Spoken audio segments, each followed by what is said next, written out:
ክፍል 3 የመጨረሻዎቹ የደርግ ሽልጦች። ሲያቀብጠኝ በጧቱ ቀለል ያለ ሹራብ ለብሼ በመውጣቴ እንደ ጎረምሳ የሚያንፋጭ ንፋስ የቀላቀለ ብርድ ለክፉ ራስ ምታት ዳርጎኝ ዋለ። ብርዱ ሳያቋርጥ በአንዱ ጆሮ ጠርምሶ ገብቶ በሌላኛው የሚወጣ ሹል ነገር ነበር የሚመስለው። የሀገሬ ክረምት በስንት ጣዕሙ! ታዲያ በውስጤ ስፎክር እንደዋልኩት ከስራ እንደወጣው እንኳን ብርድ ጥይት የማያሳልፍ ጃኬት ለመግዛት ኖርድስትሮም ወደሚባል ትልቅ የልብስ መሸጫ መደብር ሄድኩ። ገና ወርዱና ቁመቱን ሲያዩት የሚያደክመው ባለ 7 ፎቅ ግዙፍ የገበያ አዳራሽ እንደ ልማዱ ከመላው ዓለም በመጣ የሰው ዘር ተሞልቷል። ኤዥያዊው፣ አሜሪካዊው፣ አፍሪካዊው የሰው ዘር ናሙና ለአንዳች ምርምር የተሰበሰበበት የምርምር ማዕከል ነበር የሚመስለው። ከየሀገሩ ወደ ዳቦ ቅርጫቱ አሜሪካ የጎረፈ ህዝብ የሸመቱትን ልብስ በቀለማ ቀለም በተዋቡ የወረቀት ከረጢቶች አጭቀውና በክንዳቸው አንጠልጥለው በቄንጥ ከሚውረገረጉት እንደ ክራር ክር ከቀጠኑ ሴቶች ጀምሮ አይናቸው በየት በኩል እንዳለ ካላዩ በስተቀር ፊትና ኋላቸው የማይለይ የስጋ አባላ የወረደባቸው ወፍራም ሰዎች ወዲያ ወዲህ ይርመሰመሳሉ። ወቅቱ የፈረንጆቹ የገና በዓል ሰሞን ስለሆነ ግርግሩ ለጉድ ነበር። ግራ ቀኝ ሳልል የወንዶች ልብስ ወደሚገኝበት ወደ ሁለተኛው ፎቅ እንደ ዘንዶ በሚሳብ የኤሌክትሪክ ደረጃ ወጣሁና በብዙ መደዳ የወንድ አልባሳት በብረት መስቀያ ወደ ተንጠለጠለበት የአዳራሹ ክፍል ሄዱ። አብዛኛው ቀይ ጃኬትና ሹራብ ነው። የገና ሰሞን ሀገር ምድሩ በቀይ ልብስና ቁሳቁስ ይሞላል። በሁለት ረዣዥም የልብስ መደዳዎች መሃል ቆሜ ደህና የጥጥ ገበር ያለው ባለ ኮፍያ ጃኬት ስቃኝ ከሌላኛው መደዳ ፈጽሞ ያልጠበቅኩት ድምፅ ጆሮዬ ውስጥ ጥልቅ አለ። ምን ነው ሸዋ፣ በሰው ሀገር እንዲህ ይረኛል ሆነ እንዴ? ነይ ተመለሽ ብያለሁ።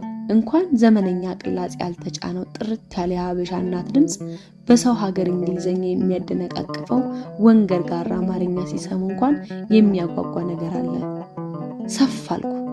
በተደረደሩት ልብሶች ክፍተት መሃል እያጨነቆርኩና አንገቴን እየመዘዝኩ ተናጋሪዋን ለማየት ሞክር አልቻልኩም። እንዲሁ ለወጉ ያህል የምፈልገውን የማልፈልገውንም ልብስ እየነካካው እንዳንበሳ ዳኝ ትንፋሼን ውጪ ተናጋሪዋን እናት በአልባሳት ጫካ መሃል መፈለግ ጀመርኩ። እንዲያውም ቀስ እያልኩ ድምፁን ወደ ሰማሁበት መደዳ ዞሬ ሄድኩ። ምን ያደርጉልሃል ብባል መልስ የለኝም። ደመነፍሴ ግን ወደዛ ድምፅ ይገፋኛል። አንዳንዴ ሀበሻ ለሀበሻ እንዲህ እንደ ማግኔት ተሳስቦ ይቀራረብና ልክ እንዳልተያየ ተዘጋግቶ ይተላለፋል። ከእኔ በግምት 20 ሜትር በሚሆን ርቀት ላይ አየኋቸው። 4 ወይም 5 ዓመት የሚሆናትን አንዲት ቀበጥ ሕፃን ተከትለው እድሜ ባዘለው እርምጃ ወዲያ ወዲህ የሚሉ እናት ነበሩ። ሮዝ ቀለም ያለውን የልጅቱን ሹራብ በእጃቸው ይዘዋል። አውልቃ ጥላው መሆን አለበት። እዚህ ሀገር ልጆች ቤት ውስጥ ታፍነው ስለሚከርሙ በእንደዚች አይነቷ አጋጣሚ የወጡ ቀን እነሱን አለማየት ነው። እንደተፈታ እንቦሳ ምድር ይጠባቸዋል። ልጅቱ እየተፍለቀለቀች ወዲያ ወዲህ ትሮጣለች። የተሰቀሉ ልብሶችን እየዘለለች ትነካለች። ቀስ ባለ እርምጃ ተጠቀው። ሴትዮዋ ወርቃማ ጥልፍ የተጠለፈበት የሀበሻ ቀሚስ ለብሰው ከላይ ኳሌታው ላይ የሚያብረቀርቅ ጎፈር ያለው ደማቅ ሰማያዊ ተከፋች የፈረንጅ ሹራብ ደርበውበታል። በዚያ ላይ ነጭ ሲኒከር ጫማ ስለተጫሙ የሀበሻ ቀሚሱ ልክ ውጭ ሀገር እንደሚኖር ሀበሻ በባዕድ የተከበበና የደበዘዘ ሆኗል። ሀበሻ እንኳን ሰው ልብሱ ራሱ በሰው ሀገር መቀላቀልን አይለምድም። ይህን ታዝቤያለሁ። ውድ መኪና ቢነዳ በተንጣለለ ቤት ውስጥ ቢኖር አለው ነገር ሀበሻ እንደ ዘይት ስፍፍ የሚለው እንደ ሀገር ቤት የማይደምቅ ቅዝዝ ያለ ስሜት። ሕፃኗ ፊቷን አዙራ እኔ ወዳለሁበት በሩጫ መጣች። ሴትዮዋ መንገዱን ሊዘጉባት ቢሞክሩም በተደረደረው ልብስ መሃል ገብታ አለፈቻቸው። ሳቋ ይቅጨለጨላል። እድሜያቸው በፈቀደው ፍጥነት ተከትለዋት ወደ እኔ ሲመጡ ከመተላለፋችን በፊት በቅርበት አየኋቸው። የእሳቸው ትኩረት ግን ልጅቱ ላይ ስለነበር አላዩኝም። የሆነ ነገር በቅስበት ወደ ኋላ መለሰኝ። ድምፅ አውጥቼ እንዴ አልኩ። በአንድ እይታ ብቻ ነበር የለየኋቸው። እንዴት ነው የማለያቸው? በእርጅና በተሸበበው ቀይ አንገታቸው ላይ ከላይ እስከታች የደበዘዘ ንቅሳት ተገጥግጧል። ይሄ ንቅሳት ማለት ማንም የኔ ዘመን ልጅ ማንም የኔ ባደኩበት ሰፈር ያደገ እንደ ሀሁ ፊደልና እንደ አቦጊዳ እያነበቡ ያደገ ሕያው ገላ ላይ የተነቀሰ የትዝታ ፊደል ነው። ከሀሁ በፊት ያወቅ ነው። እንኳንስ እንዲህ ቀርበውኝ ከዚያ ከ20 ሜትር ርቀት ላይ ሆኖ ፊታቸውን ቢያዞሩ ኑሮ እንደማልስታቸው እምላለሁ። ፊቴ በፈገግታ ተጠለቀለቀ። ደስ አለኝ። ሕፃኗ አንዲት የዕቃ መያዣ ጋሪ ከምትገፋ ሀበሻ ሴት ጋር ተገናኝታ ማሚ ማሚ እያለች በተቆራረጠ እንግሊዘኛ የባጤ ቆጡን ስታወራ ሰማታለሁ። እናቷን አይታ ነበር የሮጠችው። ሶስቱም እንደቆሙ በቀጥታ ሄጄ እማማናኑ አልኳቸው። ወዬ ብለው በመደናገር ቀና ብለው አዩኝ። በፈረንጅ ሀገር እንዲህ ስማቸውን ድንገት ስጠራቸው የማርያምን ብቅል ፈጭቻለሁ አንተ ክፉ ብለው ትተውኛ ለመሄዳቸውም እግዚአብሔር ይስጣቸው። አላወቁኝም። አንዳንዴ በማንጠብቀው ቦታ ላይ ያላሰብነውን ሰው ስናገኝ ግር የሚለን አይነት መደናገር ይሁን አሊያም እኔ ያን ያህል ተቀይሬ ጠፍቼባቸው እንደሆነ እንጃ። ማንና የማን ልጅ እንደሆንኩ ስነግራቸው አላፋ አግዳሚው የዞረ እስኪያየን ራሳቸውን በሁለት እጃቸው ይዘው አሉ። ተንጠራርተው አንገቴን አቅፈው እያገላበጡ ጉንጭን ሲስሙኝ ጎንበስ ብዬ ሳምኳቸው። በጣም አጠሩብኝ። አብራቸው ከነበረችው ሀበሻ ጋር የዘሩዬ ሚስት ናት ብለው አስተዋወቁን። ቀዝቀዝ ያለ ሰላምታ ተለዋውጠን ዘሩ ጓደኛዬ ነው፣ አንድ ስቴት ውስጥ እንደምንኖር አላውቅም ነበር እንጂ አብሮ አደጎች ነው፣ እናቱን አሜሪካ ወሰዳቸው ሲባል ከሰማሁ ቆይቻለሁ። ሕፃኗም ሰላም ልላት ስሞክር እንደ መሸሽ ብላ ከእናቷ ኋላ ቆመችና ማን ነው ብላ እናቷን ጠየቀች። ብዙ ቆምን፣ ብዙ አወራን። ስልክ ቁጥሬን ጽፌ ሰጥቻቸው ስንለያይ ሁሉ ወይ ማደግ አንድ ፍሬ ልጅ እያሉ ነበር። እንደተደረመሰ ትልቅ ግድብ ለ3 አስርተ ዓመታት ታፍኖ የኖረ የትዝታ ጎርፍ የዘመን ቁጥሩን ጥሶ አጥለቀለቀኝ። ማሰብ ማቆም አልቻልኩም። በተለይ ያችን ቅዳሜ ቀን የመንደራችን የእግር ኳስ ቡድን ግብ ጠባቂ ነበርኩ። ወፍ እንኳን አታመልጠውም የሚባልልኝ በረኛ። ይህን ችሎታዬን የማያደንቅልኝ አልነበረም ከእናቴ በስተቀር። ከማተርፋቸው ኳሶች በላይ ስወድቅ ስነሳ የማቆሽሸው ልብሴ እና የተጋጋጠ ክርኔ ነገር ነበር የሚያሳስባት። ልብሴ ንጹህ ሆኖ የሰፈራችን ቡድን ቢሸነፍ ግድ አይሰጣትም። እኔ ግን መውደቅ መነሳቴ ከተራዬ ኳስ ፍቅር ያለፈ ነበር። እዚያች ከእንጨት የተሰራች ወልጋዳ የእንጨት ግብ ላይ ቆሜ የማደርገው ተጋድሎ የሰፈሬን ክብር የማስጠብቅ ነበር። ሰፈሩ ውስጥ ደግሞ እናቴም አለች። የዛን ቀን ማለዳ ታዲያ የሚኖረንን ጨዋታ እያሰብኩ ነበር ዳንቴሌን አንጠልጥዬ ቁርስ ልገዛ የሮጥኩት። ቶሎ ቁርስ በልቼ ወደ ሜዳ ለመሮጥ ለወራት የተዘጋጀንበት ከሌላ ሰፈር ልጆች ጋር የሚደረግ ወሳኝ ጨዋታ ነበረ። እንደ ሁልጊዜው ገና በጠዋቱ የሰፈሩ ሕፃን ሁሉ እትዬናኑ ደሳሳ ማዕድ ቤት ውስጥ ምጣዱን ከበን ተቀምጠናል።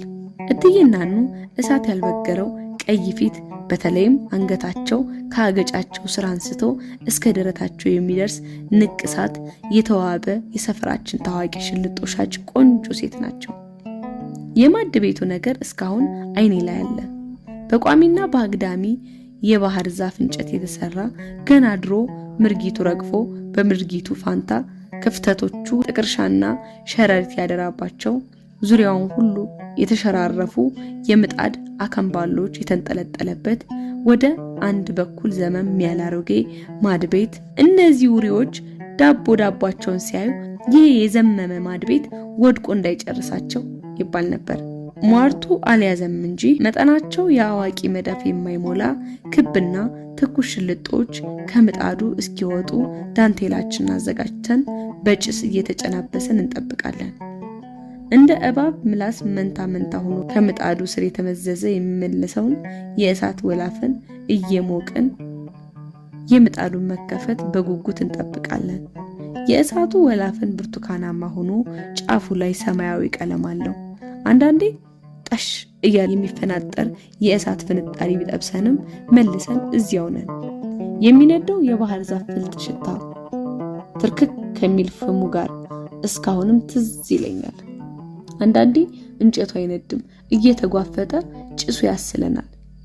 እትዬና ኑ ታዲያ ያ የተረገመ ሰውዬ እርጥብ እንጨት ሽጦልኝ ቆይ ይመጣታል፣ ቆይ ይምጣትማ ይላሉ።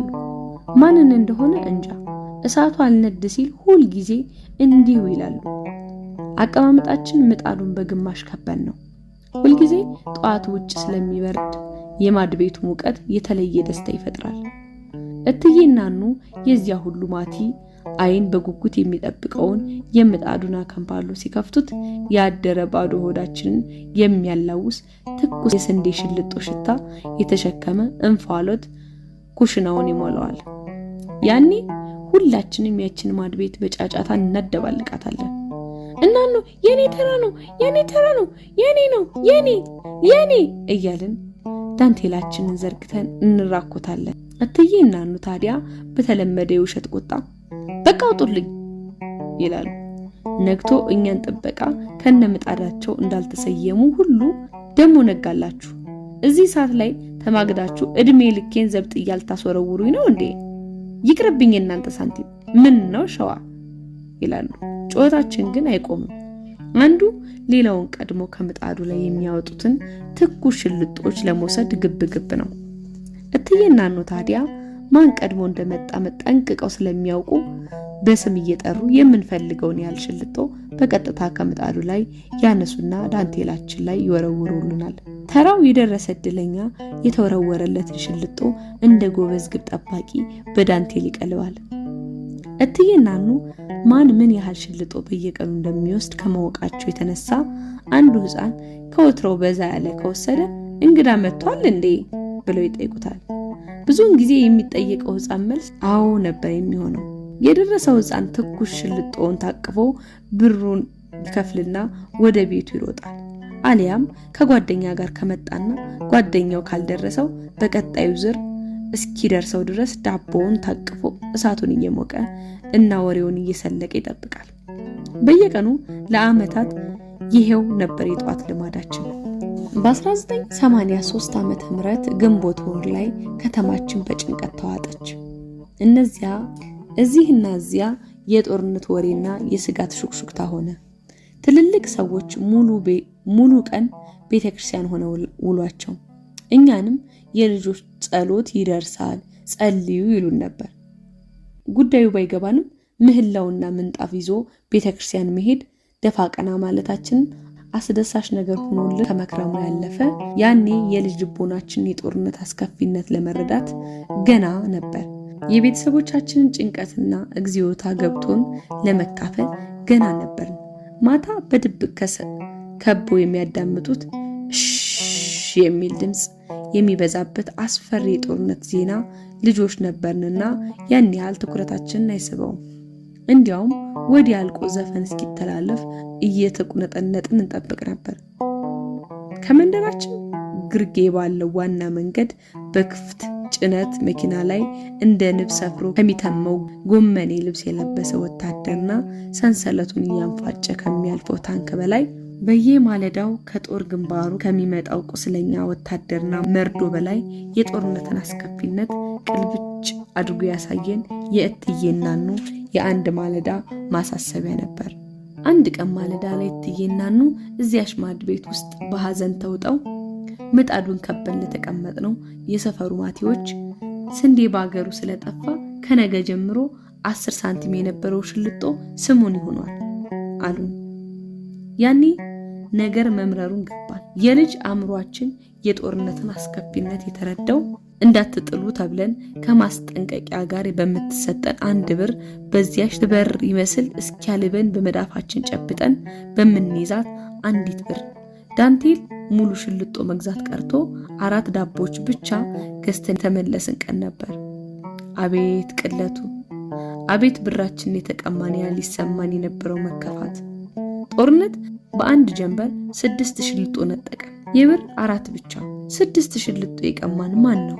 ኢትዮጵያ ትቅደም የሚለው መንግስት ወይስ ተሃህት የምትባል መጣችባችሁ እያሉ የሚያስፈራሩን ፍጥረት? ወይስ አብዮታዊ ሰራዊት እና ተሐህዝ ከኛ የቀሙትን 6 ሽልጦ 3 ተካፈሉት? ያን ሰሞን ከጦርነት ማንም አይተርፍም፣ ሰላም ይሻላል፣ ድርድር ይሻላል የሚል የሬዲዮ ጥሪ ከየአቅጣጫው ስንሰማ ወደዚያ ተደርድረው 6 ሽልጧችን በመለሱልን እያል ድፍን የመንደሩ ህፃናት እንመኝ ነበር። 1983 ግንቦት ወር ቅዳሜ ቀን ጠዋት እንደ ልማዴ የዳቦ መያዣ ዳንቴሌን ይዤ እትዬና ኑ ማድ ቤት ሄድኩ። ማድ ቤቷ ካለወትሯ በሰው ብዛት ልትፈነዳ ደርሳለች። ይባስ ብሎ አንድ ሰው ብቻ የሚወስደው የሽልጦ ብዛት ለወትሮው ለ5 ልጅ የሚበቃ ነበር። ትልልቅ ሰዎች ሳይቀሩ እናኑ የሚሆነው አይታወቅም፣ ጨምሪበት እስቲ እያሉ ያፍሱታል። አንድ በእድሜ ከኛ የሚበልጥ ያሬድ የሚባል ልጅ ከእግር ኳስ ቡድናችን አሰልጣኝ ወሬውን ከየት እንደሰማው እንጃ ለተወሰነን ህፃናት ዛሬ ተሐህት ጦርነት ትከፍትብናለች፣ ማንን ሜዳ እንዳይሄድ፣ የዛሬው ጨዋታ ተሰርዟል፣ እግዚአብሔር ለዛ ካበቃን ሌላ ጊዜ እንጫወታለን አለን። ተሐህት ሽልጧችንን ተቀማችን በኋላ ምን ፈልጋ ጦርነት እንደምትከፍት ብናወርድ ሊገባን ስላልቻለ ሁሉንም ሽልጦ ልትወስድብን ነው በማለት ደመደምን። የብር 4 የነበረው ሽልጦ ከጦርነቱ በኋላ የብር ምናልባትም ብርና ዳንቴላችን ሳይቀር ተቀማን ይሆናል ተባባልን። ይሄን ብሎን ብዙ ሳይቆይ ከሰማይ ይውረድ ከምድር ይፍለቁ ያላየናቸው 2 እስከ አፍንጫቸው የታጠቁ ወታደሮች የታጨቅንባት ማድቤት በር ላይ ቆሙ። ከጫማቸው ጀምሮ ራሳቸው ላይ ከደፉት የወታደር መለዮ መላ ሰውነታቸው ሹራማ መልክ ባለው አቧራ ተሸፍኗል። የኢትዮጵያ ጦር ሰራዊት ወታደሮች ነበሩ። በወገባቸው ዙሪያ ላይ ዘለበቶቻቸው የተንጠለጠሉና በተራመዱ ቁጥር የሚያቅጨለጭሉ የእጅ ቦምቦች፣ የውሃ ኮዳ፣ የተጠቀለለ ገመድና ጫፉ ታፋቸው ላይ የደረሰ ባለሰገባ ሳንጃ የታጠቁ። አንዱ ወታደር መትረየስ የሚባለው መሳሪያ የተጠቀለለ ባለ ብዙ ጥይት ዝናር ጋር ትከሻው ላይ ተሸክሟል። ለዚህ ሁሉ ጥይት የሚበቃ ጠላት ከየት ሊመጣ ነው እያልኩ አስባለሁ። ሌላኛው ታጣፊ ክላሽንኮቭ ጠመንጃ ትከሻው ላይ አንግቶ ሁለቱም ሰውነታቸው ዝሎ ከንፈራቸው ይደርቋል። የአንዱ ወታደር ልብስ ግራ ክንዱ ላይ ተተርትሮ እጁ ደብዘዝ ያለ የደም ነጠብጣብ ባለበት ነጭ ፋሻ ስለተጠመጠመ የአንዱ የወታደር ልብስ ግራ ክንዱ ላይ ተተርትሮ እጁ ደብዘዝ ያለ የደም ነጠብጣብ ባለበት ነጭ ፋሻ ስለተጠመጠመ መቁሰሉ ያስታውቃል። በማድ ቤቷ ግራ በኩል የተቀመጡት ልጆች በእነሱ አቅጣጫ የመውጫ ክፍተት ስለነበር ቀስ በቀስ ሹልክ ያሉ ወደየቤታቸው ፈረጠጡ። ጥቂት ልጆች ብቻ ቀረን። እኛም የቆየነው ወታደሮቹ መውጫችን ላይ ስለቆሙ ማለፊያ የማርያም መንገድ አተን እንጂ ወደን አልነበረም። በቃ ጨረሱን ብለን ተሳቀን እንደተቀመጥን ከወታደሮቹ አንዱ በሚያሳዝን ድምፅ እናቴ እንደምን አደሩ? የኢትዮጵያ ወታደሮች ነን። ጦርነት ከርመን መመለሳችን ነው። ፍራንክም ምንም የለንም። እህል ከቀመስም 2 ቀናችን። ትንሽ ዳቦ ስጡን አለ። እትዬናኑ ደረታቸውን እየደቁና እኔ እያሉ ቸኩለው ከመቀመጫቸው ሲነሱ ሳንቲም የሚያስቀምጡበት ባለክንድ ጠርሙስ ጉልቻው ላይ ወድቆ ክዳኑ በመከፈቱ ሳንቲሞቹ እየተጨለጨሉ ወደ እሳቱ ተሞጀሩ። እትዬናኑ ሳንቲሞቹን ለማንሳት አይጨነቁ እየተጣደፉ ከማድ ቤት ወጡና ወታደሮቹን በር ላይ የተቀመጠ አሮጌ የልብስ ማጠቢያ የመኪና ጎማ ላይ አረፍ እንዲሉ አድርገው ከቤት የኒኬል ሳህንና በፕላስቲክ ኩባያዎች እርጎ ይዘው ተመለሱ። ትኩሶቹን ሽልጦች ሳህኑ ላይ አድርገው ዳቦንም እርጎንም ቀመስ አደረጉና ለወታደሮቹ ሰጧቸው። ወታደሮቹ 1-2 ጊዜ ገምጠው እርጎውን ፉት እንዳሉ እጁ በፋሻ የተጠቀለለው ወታደር ለማገዱ የከመረውን የባህር ዛፍ እንጨት ደገፍ ብሎ አይኖቹን ጨፈነ። የወሰደው ይመስለኛል። እጁ ላይ የያዛትን ሽልጦ እንኳን አላጋመሳትም። ሌላኛው እትዬናኑ ጋር ማውራት ጀመረ። ሸጡ አለ። እንደ ከብት እየነዱ አስከበቡን። ስንቅ የለ፣ ውሃ የለ። ከጦርነቱ ይልቅ ውሃ ጽሙ ፈታን፣ አስጨረሱን። ወንድ ልጅ በሜዳው ውሃ እንዳለ ቀረ። የቀረነውም ነፍሳችንን ለማዳን ተበታተንን። ሀገሪቱ አብቅቶላታል። ለወንበዴ ሸጧት። ከእንግዲህ ምን ሀገር አለን? የልጆቼን ዓይን ለማየት ነው የምመኘው። ዋጋም የለው ብሎ በቁጭት ተብከነከነ። ወዴት ነው ሀገራችሁ ብለው ጠየቁት እትዬ እናኑ። እኔ ደብረ ብርሃን ነኝ እናቴ። እሱ ወደ ወለጋ ነው። ተመቶ ጢሻ ውስጥ ደሙ ሲፈስ ነው ያገኘሁት። መቼስ ለአንዲት ሀገር ነው የተዋደቅን።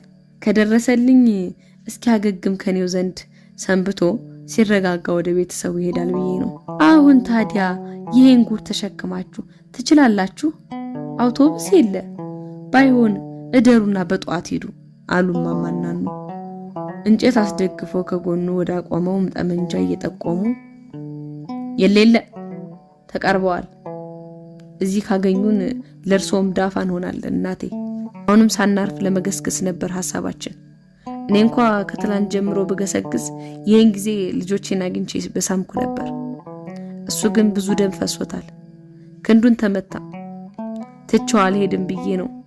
እንግዲህ ጫካ ጫካውን ከሄድን ገብተን እናድራለን አለ ወደ ተኛው ጓደኛው እየጠቆመ። ሲያወራ ትንፋሹም አረፍተ ነገሩም ቁርጥ ቁርጥ ቁርጥ ቁርጥ ይላል። ትንሽ አርፈው አመስግነው ሊሄዱ ሲነሱ እትዬ እናኑ ትኩሱን ዳቦ እያጣፉ ያዘሉት የወታደር ማሲኖዳ ውስጥ እስኪበቃቸው አስያዟቸው። ኮዳቸውንም ውሃ ሞሉላቸው። ለመንገድ ስንቅ ይሆናችኋል፣ እመብራን ትከተላችሁ አሉ። ወታደሮቹ አመስግነው በደከመ እርምጃ ወጥተው ሄዱ። ለምን እንደሆነ እንጃ ሽልጡ ያስኩበትን ዳንቴል እንዳቀፍኩ ቀስ እያልኩ ከኋላቸው ተከተልኳቸው። እያዘገሙ ኳስ ወደ ምንጫወትበት ሜዳ የሚወስደውን አቀበት ተያያዙት። ኳስ ሜዳውን አልፎ ወደ ከተማ መውጫ በር የሚወስድ አቋራጭ መንገድ አለ። ዋናውን መንገድ ተከትሎ መሄድ ለአደጋ ስለሚያጋልጥ በአቋራጭ ከከተማው ለመውጣት ሳያስቡ አልቀሩ።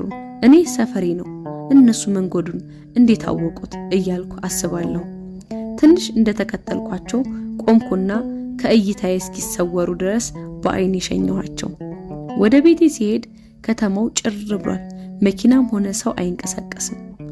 አልፎ አልፎ መንገዱን አቋርጠው የሚሮጡ ውሾች ወዲያ ወዲህ ይላሉ። ሁሉም ነገር አስፈሪ ሆኗል። ዳንቴሌ እንዳቀፍ ወደ ቤቴ ሮጥኩ። እቤት ደርሼ እኔን ፍለጋ ልትወጣ መንገድ ለጀመረችው እናቴ ስለ ወታደሮቹ እያወራኋት እያለ ከተማችን በድንገት የከባድ መሳሪያ ፍንዳታ ተንቀረበበች። እቤት በገባሁበትና ፍንዳታው በተሰማበት ጊዜ መካከል የነበረው ልዩነት 10 ደቂቃ እንኳን አይሞላም ነበር። ከዚያች ደቂቃ ጀምሮ ለተከታታይ 4 ሰዓታት የነፍስ ወከፍ መሳሪያዎች ተንጣጡ። የሞተር አረሮች እያጓሩ በቤታችን ጣሪያ ላይ እያለፉ ምድርና ሰማይ የተቀላቀሉ እስኪመስል ድረስ አካባቢውን በፍንዳታ ናጡት። በአቅራቢያው የሚያርፉት ፍንዳታዎች የሚያስነሱት የአሸዋና የድንጋይ ፍንጥርጣሪ እቤታችን ጣሪያ ላይ ሲበተን ከነነፍሳችን የተቀበርን ያህል ስሜት ነበር የሚሰማኝ። እያንፋጨ በላያችን ላይ የሚያልፈው የሞርተር አረሩ ካሁን አንዱ ቤታችን ጣሪያ ላይ አረፈ እያልን በፍርሃት እንደተሸማቀቅን ያ ሁሉ ፍንዳታና ተኩስ ድንገት ጸጥ ብሎ ቆመ። እንደ ድንገተኛ አጀማመሩ ጸጥ ያለውም ድንገት ነበር። ከፍንዳታው በላይ ዝምታው ያስፈራ ነበር። ጆሮዬን ስለደቀደቀኝ ደጋግሜ በማዛጋት ጆሮዬ እንዲከፈት ሞከርኩ። በዝምታው ድንገት ደንቆሮ ይሆን አይሆን ለማረጋገጥ ደቂቃዎች ወስዶብኝ ነበር።